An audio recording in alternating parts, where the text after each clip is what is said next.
Units that die in battle will remain dead. Their stories forever ended.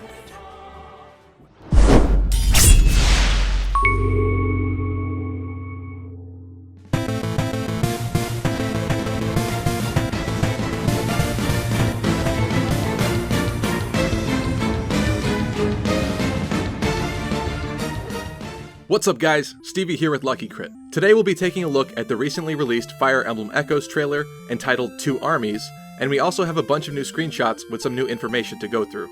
I do want to point out though, before we get into it, there will be some minor spoilers in this episode for some of the very early game story bits, revealing what will likely be happening in the prologue chapter of the game, and showcasing some of the early game boss enemies. So consider yourself warned if you want everything to be a complete surprise. I know you're probably too hyped to care though, so let's get into this. The beginning of the trailer discusses the previous armistice between Zofia and Rigel, which has now been broken and thus begins the events of the story. We've got another shot or two of what appears to be the battle of the Deliverance against the Rigelian forces from the previous trailer. We still don't know who this white-haired fellow riding with Burkett is, but considering he's in the CG cutscene, I'd say he's probably a rather important enemy character, allied with Burkett. We then see a CG of Mycen, Alm's grandfather and sparring partner from the original trailers, clashing against an enemy named Slade. In Gaiden, Slade was a minor villain character from early on in the game who served Desaix, the Zofian traitor, so we can assume here that Desaix has already betrayed Zofia and defected to Rigel. We can then see another image from this chapter, which appears to be a flashback chapter, as there are cute little sprites of Alm, Celica, and the other Ram Village villager units, Gray, Tobin, Cliff, and Faye. Perhaps the game will begin by showing us what exactly happened that broke the peace treaty between Zofia and Rigel, and we'll get to play a chapter where Mycen is essentially the Jagan unit of Echoes, alongside some younger variants of Alm's crew and Celica. Maybe it will also explain the reason why Celica is sent off to the Isle of Novis, away from Ram Village, thus splitting up Alm and Celica and creating their two separate story paths. In later release screenshots, we can see that this does appear to be the case, because a tutorial-like bottom screen is featured, which teaches the player about selecting units. We also have total confirmation of this from Nintendo's recent press release, stating, "Players will also be able to enjoy expanded story content to propel them further into the intertwining adventures of Alm and Celica, including new recruitable heroes, new villains to defeat, and a new prologue that explores the previously hidden history of Alm and Celica." Adding new prologue chapters is also in line with what they did for Shadow Dragon and its sequel, New Mystery, to further flesh out their backstories, so this seems about right. Like originally speculated, from the batch of new screenshots we also received, an image is present of Mycen taking Celica away. We're then shown some more footage of what looks to be a chapter like 1-5 from Gaiden, and the original gameplay footage of Echoes that we received. Gaiden fans will remember the dreaded 1-5 Archer, an archer visible in the castle over to the right here that early on has access to the steel bow and may wreak havoc upon your army. We can also see what appears to be a cool castle wall edge to the left here. Whether or not it's just a boundary or something else is unknown. Many players have presented their worries with how faithful Echoes is seeming to be. A lot of the somewhat basic and uninteresting Gaiden maps that we're seeing recreated faithfully here might not do Echoes justice. Hopefully this is a sign that although intelligent systems are being faithful to Gaiden, there will also be some new and intriguing map changes to come. We also briefly see another example of what I believe are support boosts, more pink glows from nearby characters after combat. The trailer does mention that Celica is a young priestess in hiding, so perhaps the events of that early game chapter will reveal exactly why Celica needed to be put in hiding and hidden from Rigel. We then see both Alm and Celica present on two separate battles, side by side. Alm's map is within a castle, with an enemy that we saw on the world map in earlier footage, which appears to be Desaix. This looks to be during Chapter 3 of Gaiden, where Alm has to rescue the paladin Matilda from Desaix's castle. There's also a new enemy type we haven't seen too much of here, the Summoner, which has yet to be localized, in the upper right. Celica's chapter looks to be an early game boat battle, as if you remember the Isle of Novis footage from last time, there's not really anywhere else for Celica to go after finishing up exploring the Isle of Novis, and it appears that she only has her starting crew from the monastery and Saber after he's recruited. We're then shown a beautiful desert castle map with a bunch of archers within the castle. We can also see that at this point in the game, Celica has recruited both Catria and Palla, and there also appears to be another new character here, which may be the villager Atlas, that Celica can recruit along her journey. And finally, something new and exciting, town exploration. I was personally wondering how they were going to handle this, as if the dungeons are fully explorable 3D, would the towns be too? Unfortunately, that isn't the case. It seems that they've gone with an interesting point-and-click adventure type of setup with the towns and Echoes. We can see a town backdrop and a bunch of villagers we can talk to, alongside some navigation buttons on the bottom. I'm assuming the buttons will be in order: talk, examine surroundings, move around the village, and menu access or game saving. We're then shown that when Examine is used, we can look around the map with a special cursor and find hidden items lying around, like the dried shieldfish. I think if they can pull it off, this game will contain a variety of different things to do and experiences to have, far beyond the normal scope of the Fire Emblem series, so I'm still very excited. Though it seems a little strange that we have a turn-based RPG mixed with a third-person dungeon crawler, and now mixed with a visual novel or 2D adventure game, the more I think about it, the more interesting it seems. The different styles may also tie this game together as one of the most interesting Fire Emblem experiences in recent memory, so here's hoping. We then see a nighttime or dungeon chapter for Celica and her crew, sometime after recruiting Valbar and company. We can see more of the crazy foliage here that was present in previous screenshots and footage, so it's probably in Chapter 2 somewhere. We're also then shown that pre-battle character switching will be in Echoes, which wasn't clear before. Gaiden did not give the player the ability to move around units before the start of the map, so this is definitely the right way to bring the game up to modern standards. We've also got a new Fire Emblem meme on our hands from this trailer, with the announcer actively stating that there's no place for pairing up and predictable archers in Echoes, effectively crapping on Fire Emblem Awakening and Fates, but this is most likely just Nintendo trying to make it clear to players that these games will be very different. Pillars of modern warfare, such as paired units and predictable archers, have no place in Valentia. Archers can attack an adjacent space and longer distances than you may expect. They may even counter, so be prepared. We then see another chapter within a castle courtyard where we can see Clive surrounded by enemy cavaliers and a boss to the right which seems to be Slade. This looks to be the final battle of the first chapter of the game against both Desaix and Slade. Tobin is seen here attacking an enemy soldier, and we can see that archers can indeed attack from one tile away, judging by the fact that there are only red tiles directly surrounding him. Here he has a total range of 4 tiles, 3 from his steel bow and 1 from his bow range +1 attribute. When he becomes a sniper, he'll get the bow range +2 attribute and will be able to attack from the full 5-tile distance. Down below we can see that Faye has been reclassed to a cavalier here, and Claire, Clive's sister, has been recruited and is also present, so this is definitely after getting the Deliverance members, probably some of the furthest in-game footage we've received. We then see a shot of a Celica chapter, where she's equipped with a weapon called the Blessed Sword, and is attacking what appears to be a gargoyle enemy with a scythe. We can see here that she has been class changed into a princess, and her portrait now features her with a circlet, like in Gaiden. Her in-battle model also now shows her with a shield that she didn't have before, and we can see that Seraphim, previously the angel spell, will definitely be effective against the gargoyles and other monsters, like in Gaiden.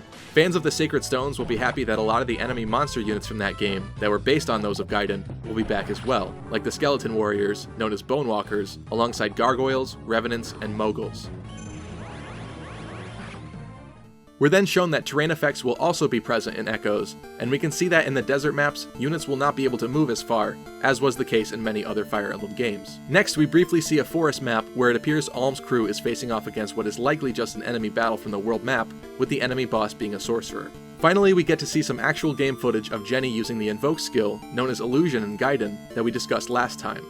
This skill summons up to 8 phantoms to fight for you, and judging by their HP bars being green, they will be AI controlled. It seems that the full amount wasn't summoned here, because Jenny already had 2 allies to her left, taking up those spaces. When Celica levels up, she gets a fairly great level by Gaiden standards. In Gaiden, her growth rates for these stats were 25%, 40%, and 40% respectively, so this may indicate that growth rates have slightly improved. I've also received a couple comments from some keen viewers that have also stated that judging by previous level up footage, it does seem that they have, at the very least, increased growth rates slightly.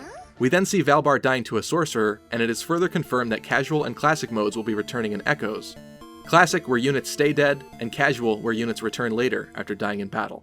We also get a look at even more CG footage of Alm pumping up and leading the Deliverance. That's it for the trailer, so now let's take a look at the rest of the new screenshots. Starting off, we have another image of a young Alm running through the flower field early in the game. Next, we can see another example of this new village and town exploration, where we can see that this must be after Lucas has come to Ram Village to recruit more soldiers. Alm's other villager allies, Gray, Tobin, Cliff, and Faye, are present here as well. We can also see what the bottom screen will look like in this feature, with Alm's sprite indicating which part of the village you're in. The following screenshot is another of Alm in the early game Thieves' Shrine. He's only got his villager allies and Lucas here, as he hasn't quite made it through the shrine just yet. The next screenshot showcases early game Celica footage at the Novis Priory, where we can see the information page, as well as a brand new season, Avestein. So it looks like Celica's chapter begins during this brand new season. We've also got a shot of the Mila statue menu, where the options Make Offering, Change Class, and Turnwheel are present. Make Offering states, offer a provision to cure all fatigue. We've finally gotten our first shot of the Sacred Springs at what is likely the end of the Thieves' Shrine, since Alm has recruited Silk, and we can finally see what the lion head statues from Gaiden look like in Echoes.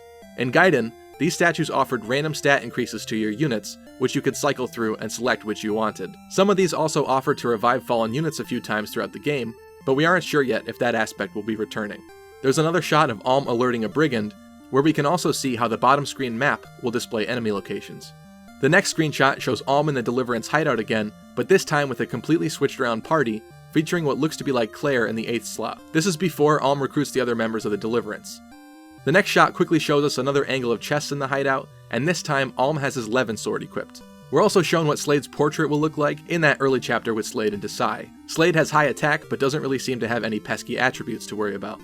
In the next screenshot, we finally get a shot of Clive's bottom screen, where we can see he's equipped with the Steel Lance for a +4 attack and -1 speed modifier. He also has 2 unknown skills that, judging by what we discussed last time, he seems to be learning. If you haven't checked out that episode yet, I strongly urge you to do so to learn more about this speculation.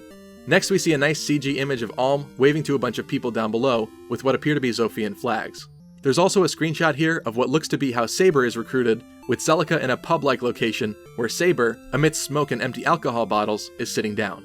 The next CG we see was present with the Famitsu information, but it's Celica taking voyage on a ship, probably about the time that she sets off, leaving Novis Island in the beginning of her journey. The last screenshot is of the early game boat battle with Celica again, facing off against brigands. Bowie also has his drinking water here, so perhaps he starts off with it in his inventory. Also from the press release, we've learned that the Mila's Gear feature, discussed in the March issue of Weekly Famitsu, has now been officially translated as Mila's Turnwheel, which fits in perfectly with all the Turnwheel menu options we've seen. In Fire Emblem Echoes, Shadows of Valentia, players can use Mila's Turnwheel to rewind the player's last few turns, giving them a chance to reverse tactical errors and reconsider their next strategic move. We also learn that the unlockable dungeon from the Alm and Celica amiibo will be 2 different dungeons, and we also have some more information about how the Mila's Turnwheel feature will work with Amiibo. By selecting Mila's Turnwheel from the menu on the overworld map, players will also be able to activate their Alm and Celica Amiibo to use in battle. During combat, players can sacrifice a portion of Alm or Celica's health in order to summon a computer-controlled illusory hero, which will act as a temporary ally for a single turn. As Alm and Celica get stronger, their stats can be saved to their respective Amiibo, allowing their Phantom Helper to grow in strength alongside them. In addition, Amiibo of Marth, Roy, Ike, Robin, Lucina, and even the upcoming Corrin Amiibo can be used to summon an illusory hero of that character, allowing players to seek assistance from spectral visages. All other currently available Amiibo are also compatible, and will summon an additional monster to the battleground to assist players on the battlefield, providing some much needed help in case of a strategic emergency. So any non-Fire Emblem Amiibo will also work, but will just summon what I'm assuming to be a random class generic unit or a monster. That will be kinda cool. What is somewhat worrisome is that all the potentially new models of the Fire Emblem Amiibo characters that they may have made for this game will honestly not get much use. If these spectral Amiibo units are only present for 1 turn, that doesn't really give the player much time to see and use them. They might, however, be very useful in clutch situations where you need a bait unit or a meat shield to take the hit and save another unit from dying. Maybe they'll just reuse old models and assets for this. I hope not though. A lot of you also brought up that with the special limited edition pins from the other episode, Marth was featured, and you were wondering if Marth will be in this game. That's a very good question. Obviously he will because of his Amiibo at the very least, but considering that Arcania is right across the sea to the east of Valentia, will Marth be a recruitable unit at some point, as sort of a throwback or homage? He wasn't recruitable in Gaiden, but I can totally see them doing it here to feature the series' most iconic mascot in another game. At the very least, it could be a DLC chapter. That's it for today, guys. Thank you so much for watching. If you made it this far into the episode, be sure to comment Echoes in the comment section down below, and slash that thumbs up if you enjoyed the episode or learned anything new. Also be sure to get subscribed if you haven't already, to be up to date on Echoes news, and receive our Nintendo, retro, and tech content on your YouTube homepage. Also be sure to follow us on Twitter for any news, game, and channel updates that might not make it into the episodes. And I'll see you guys in the next episode.